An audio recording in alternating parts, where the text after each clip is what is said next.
سلسلہ سچی حکایات، حکایت نمبر 4، حضرت جبرائیل علیہ السلام اور نورانی ستارہ۔ ایک مرتبہ حضور صلی اللہ تعالی علیہ وسلم نے حضرت جبریل امین علیہ السلام سے دریافت فرمایا کہ اے جبریل، تمہاری عمر کتنی ہے؟ تو حضرت جبرائیل علیہ السلام نے عرض کیا، یا رسول اللہ صلی اللہ تعالی علیہ وسلم، مجھے کچھ خبر نہیں، البتہ اتنا جانتا ہوں کہ کائنات کے حجابات میں سے چوتھے حجاب میں ایک نورانی تارا 70,000 برس کے بعد چمکتا تھا۔ میں نے اسے 72,000 مرتبہ چمکتے دیکھا ہے۔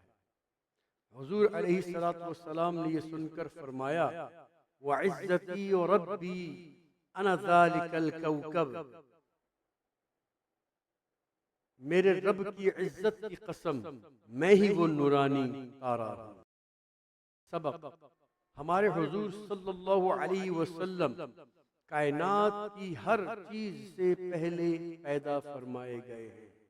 آپ کا نور پاک اس وقت بھی تھا جبکہ نہ کوئی فرشتہ تھا، نہ کوئی بشر، نہ زمین تھی، نہ آسمان اور نہ کوئی اور شے۔